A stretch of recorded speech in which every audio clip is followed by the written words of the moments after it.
مسلسل موضوع الم تری الی الذین، الم تری پہ گفتگو ہو رہی ہے. تو آج کی اس آیت میں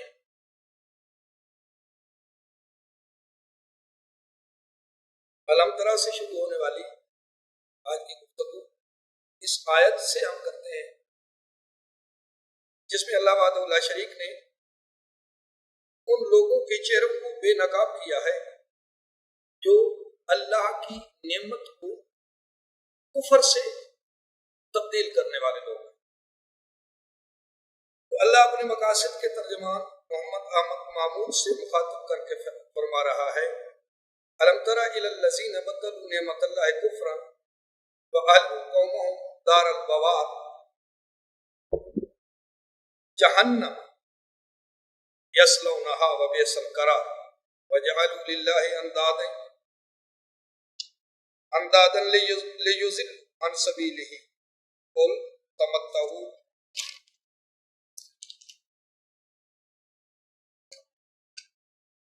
فإن مصیرکم الی النار. اے رسول کیا آپ نے ان لوگوں کو نہیں دیکھا جنہوں نے اللہ کی نعمت کو چھپا چھپا کر بدل ڈالا، اس نعمت کو کفر کے بدلے میں کفر سے تبدیل کر دیا اور اپنی پوری قوم کو تباہی میں دھکیل ڈالا جو کہ جہنم ہے جہاں انہیں آگ میں بھونا جائے گا، اور وہ تو بہت ہی برا ٹھکانہ ہے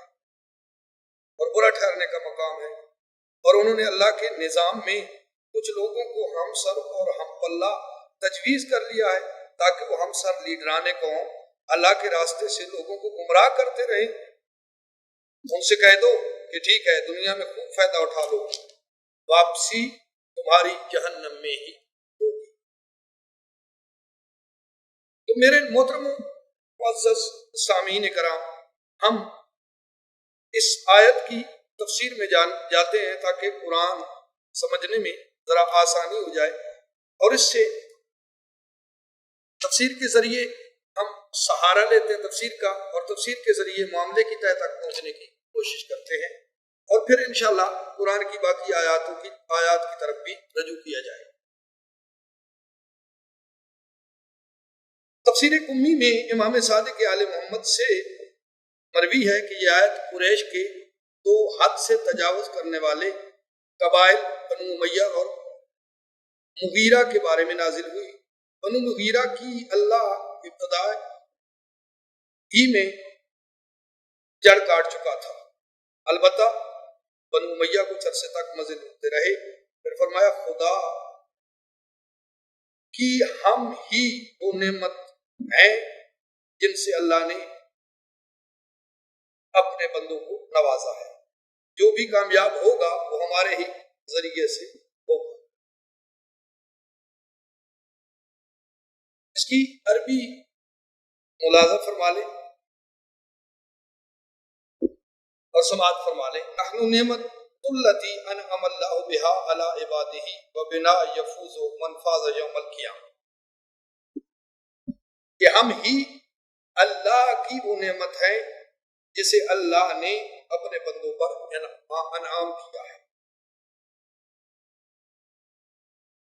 وَبِنَا يَفُوزُ مَنْ فَازَ يَوْمَ الْقِيَامَةِ، اور ہمارے ہی ذریعے سے لوگ قیامت کے دن کامیاب ہوں. تو ہم سورہ المائدہ کی ایک آیت کی طرف، بڑی مشہور معروف آیت ہے، اعلان ولایت علی بن ابی طالب. جب من کنت مولا کا اعلان ہو چکا، فلاں کا ممبر بن چکا، تو اللہ وحدہ لا شریک نے کچھ اس طرح سے مہر ثبت فرمائی تھی الیوم اکملت لکم دینکم واتممت علیکم نعمتی، ہم نے آج کے دن تمہارے لیے دین کو مکمل کر دیا ہے، واتممت علیکم نعمتی، اور میں نے آج اپنی نعمت کو تم پر تمام کر. تو اس آئے مبارکہ سے بھی یہ ثابت ہو چکا ہے کہ علی ہی وہ نعمت عظمیٰ ہے، اور آل محمد کی ولایت ہی حقیقی معنوں میں وہ نعمت خداوندی ہے جس کے ذریعے سے اللہ نے دین مکمل کیا ہے. اگر آل محمد کی ولایت دین میں ہے وہ دین مکمل ہے، اگر نہیں تو پھر دین مکمل کسی صورت میں نہیں ہو سکتا۔ تو اسی نعمت کو بدلنے کی لوگوں نے کوشش کی ہے۔ دوسری تفسیر امیر المومنین الکافی میں اور تفسیر امی میں فرماتے ہیں کیا حال ہوگا ان قوموں کا جنہوں نے اللہ کے رسول کی سنت کو تبدیل کر دیا اور ان کے وسیع سے انحراف کیا اور انہیں عذاب نازل ہونے کا بھی خوف نہیں۔ تو یہ دو تفاسیر میں نے آپ کے سامنے رکھی ہیں، اس سے یہ ثابت ہو رہا ہے کہ حقیقی نعمت خداوندی علی ابن ابی طالب کی وصایت و ولایت ہے، یعنی علی کو وسیع ماننا، اللہ کی نعمت کا اقرار کرنا ہے، اور علی کی ولایت و وصایت سے، علی کی ولایت سے انحراف کر دینا، یہی کفر ہے۔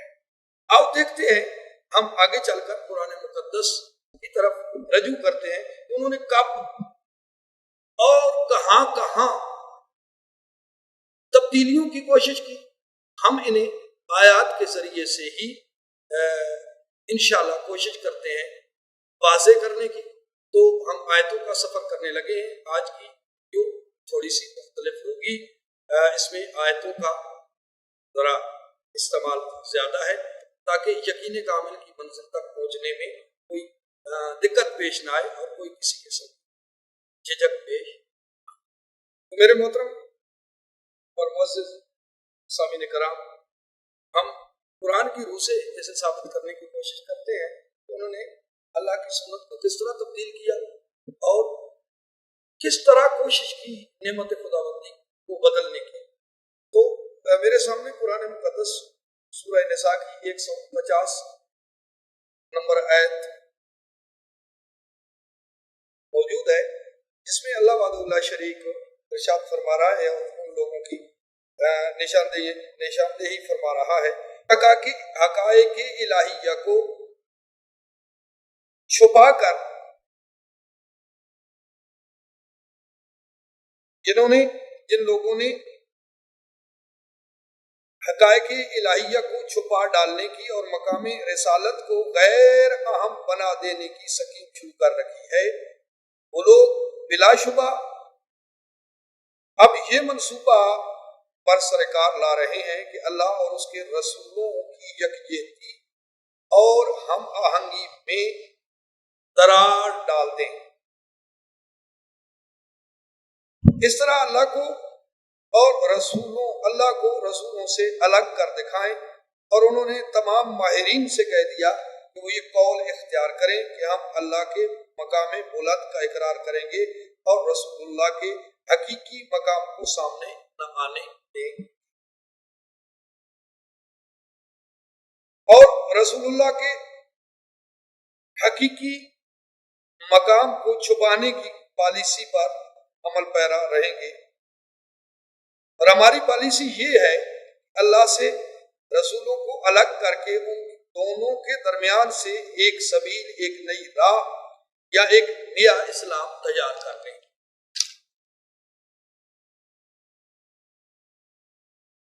اللہ فرماتا ہے مومنین سن لیں، جو اس پالیسی پہ برسر پیکار ہیں یہی وہ لوگ ہیں جن کو حقیقی کافر قرار دیا گیا ہے، اور انہی کافروں کے لیے رسوا کرنے والا عذاب تیار رکھنا بتایا ہے۔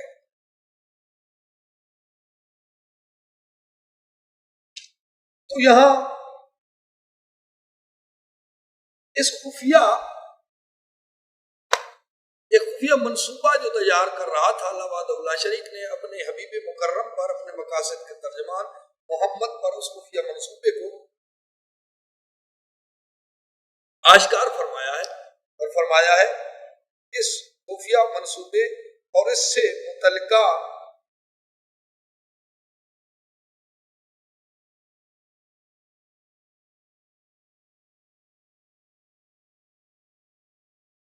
آیات جتنی بھی ہیں ساری کی ساری مشکل ہے کہ ہم پیش کریں. کوشش کریں کہ اجمالی اس کا ذکر کیا جائے اور جو جو لوگ ہیں انہیں سامنے لانے کی ہم کوشش کریں. تو یہاں اگر آپ توجہ کریں گے تو میرے محترم سامعین، مسلمانوں میں ایک ایسا فرقہ بھی ہے اور رہا ہے جو کہ اللہ کو غلطی سے مبرہ اور رسولوں کو ممکن الخطا سمجھتا ہے. شروع سے بھی تھا، اب بھی موجود ہے اور ہر دور میں وہ فرقہ موجود رہا ہے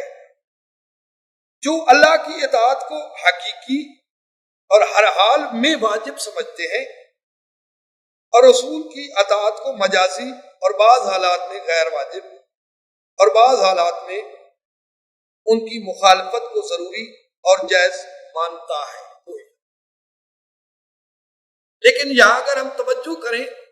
تو اللہ فرما رہا ہے میں یطع الرسول فقد اطاع اللہ، کہ جس نے میرے رسول کی اطاعت کی اسی نے میں اللہ کی اطاعت کی. یعنی اللہ اپنی اطاعت کو رسول کی اطاعت کے ساتھ مشروط کر رہا ہے. لیکن وہ فرقہ اس کوشش میں ہے کہ کسی ذریعے اللہ اور رسول کو الگ کیا جائے، اور یہی نشاندہی اللہ وحدہ لا شریک نے اس آیت میں فرمائی ہے. اور نشاندہی کر کے اللہ کہہ رہا ہے وَيَقُولُونَ نُؤْمِنُ بِبَعْضٍ وَنَكْفُرُ بِبَعْضٍ، ہم بعض پر ایمان لے آئیں گے اور بعض کو چھپا دیں گے. یہ ہے ان کی پالیسی، اور ان کی پالیسی کو اللہ وحدہ لا شریک وقتاً فوقتاً واضح اور حضرت محمد مصطفیٰ پر آشکار کرتا رہا ہے. اور قرآن مقدس ایسی آیات سے بھرا پڑا ہے. اور ہم انشاءاللہ کوشش کریں گے، اگر آپ لوگوں نے دلچسپی لی تو حقیقی معنوں میں اس گروہ کو جو رسول کے دور میں بھی موجود تھا، وہ فرقہ جو رسول معظم کے مقابلے میں اپنی پالیسیاں اور اپنا ایک الگ دین وضع کر رہا تھا اور خفیہ پالیسیوں کے ذریعے سے ایک نئی راہ نکال رہا تھا، اور قرآن نے اسے وقتاً فوقتاً ہائی لائٹ بھی کیا ہے. اور ہر وقت قرآن نے حضرت محمد مصطفیٰ کو ان لوگوں کی پالیسیوں سے متنبع بھی کیا ہے. تیسرا ان کا جو تھا ماٹو وہ یہ تھا، دو چیزیں میں نے آپ کے سامنے رکھی ہیں. تیسرا تھا کہ جو رسول اللہ اور اللہ کی اطاعت میں شریک مانتے ہیں، یعنی رسول کی اطاعت اور اللہ کی اطاعت دونوں اکٹھی مانتے ہیں، یعنی ضروری اور واجب مانتے ہیں، وہ در حقیقت مشرک ہیں. تو اب انہوں نے ایک نئی پالیسی یہ نکالی کہ ان لوگوں کو جو مطیع اللہ اور مطیع الرسول ہیں، یعنی اللہ کی اطاعت بھی کرتے ہیں اور ساتھ ساتھ رسول اللہ کو بھی واجب الاطاعت سمجھتے ہیں، سب سے پہلے تو ان کی پالیسی یہ تھی کہ انہیں مشرک بنا دیا جائے. چوتھا، جس کے یہاں یا اللہ کہنا جائز ہے اور یا رسول اللہ کہنا شرک سمجھا جاتا ہے، وہ آج بھی وہ ٹولہ موجود ہے کہ ان کے ہاں یا اللہ کہنا تو جائز قرار دیا گیا ہے، لیکن یا رسول اللہ کہنا شرک سمجھا جاتا ہے. پانچواں، اللہ سے مدد مانگنا تو وہ جائز سمجھتے ہیں اور رسول سے مدد مانگنا شرک اور حرام کہتے ہیں. جس کے نزدیک رسول معاذ اللہ ایک زمانے میں لفظ بڑا مشکل آ گیا اور متبادل میں سوچ رہا ہوں ان پڑھ کہہ لیتا ہوں، جن کے نظریے کے مطابق، جن کے نزدیک، جن کے مطمع نظر یہ ہے کہ رسول معاذ اللہ ایک زمانے تک ان پڑھ رہے، انہیں کچھ پتہ نہیں تھا، پھر ایک زمانے تک اسلام بعد میں آیا اور رسول نے اپنی بیٹیوں کی شادی کافروں سے کی اور اسے جائز بھی قرار دیا، 3 بیٹیاں. تو یہ مختلف چیزیں آپ لوگوں کے بالکل سامنے ہیں. ان پر تفصیل سے گفتگو اگر وقت ملا اور آپ لوگوں نے محبت کی زیادہ تو پھر دیکھیں گے، اس پہ بھی ہم انشاءاللہ آگے بڑھیں گے. 7واں، جو رسول کو علوم کائنات یعنی علوم قرآن سے ناواقف ہے. رسول کو تو پتہ ہی نہیں تھا، آیتیں آئیں تو رسول کو پتہ چلتا تھا. یہ چیزیں. 8ویں، جو رسول سے غلط فہمیوں، غلط فیصلوں کے صادر ہونے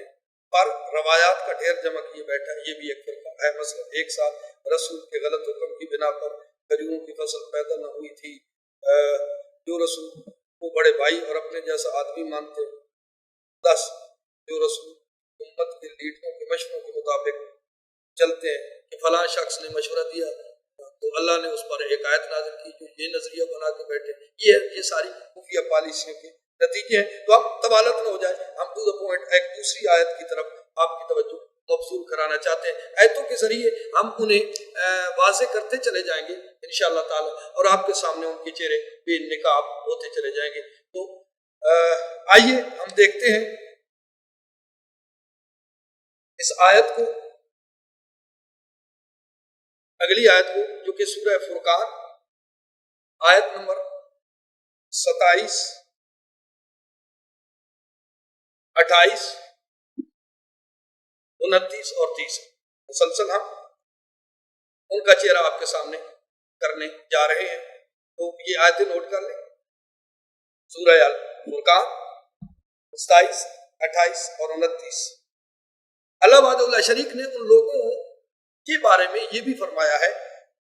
اور ان لوگوں کو قیامت کے دن ان کا حال کیا ہوگا، یا روز محشر ان کا حال کیا ہوگا، اور کون سا حشر ہے جس میں تصویر کشی اس حشر کی جا رہی ہے۔ میرے محترم ترجمے پر ذرا توجہ دیں، انشاءاللہ آپ ان لوگوں کے پیچھے ہوں گے، اور آپ کو وہ لوگ رسول معظم جنہوں نے مخالفت کی اور رسول معظم کے خلاف جنہوں نے پالیسیاں مرتب کر رکھی، وہ آپ لوگوں کے سامنے اس قرآن کی ان آیات کے ذریعے سے سامنے آپ لوگوں کے اس روز وہ شخص جس نے اپنے دونوں ہاتھوں سے حکومت الہیہ کے خلاف اپنی قومی حکومت کی بیعت لی تھی، ان ہاتھوں کو چبا چبا کر کہے گا کہ اے کاش میں نے رسول کی طرز حکومت کو اپنایا ہوتا، وائے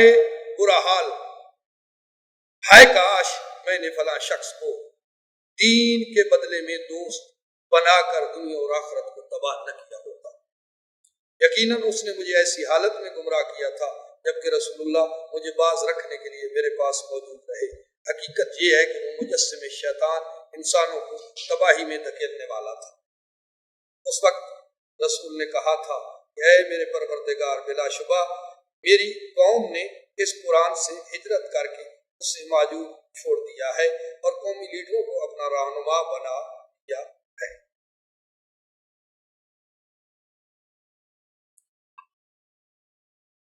تو یہاں پہ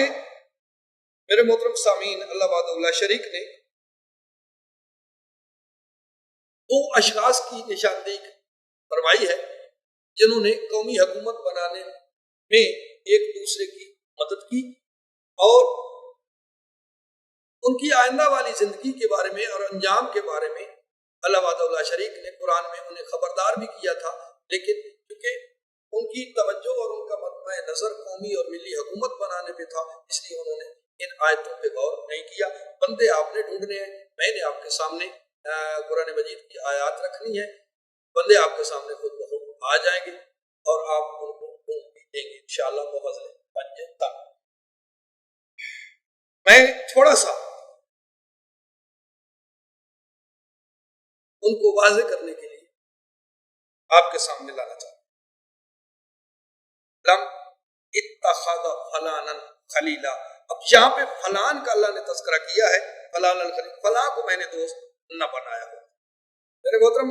آیت میں نے آپ کے سامنے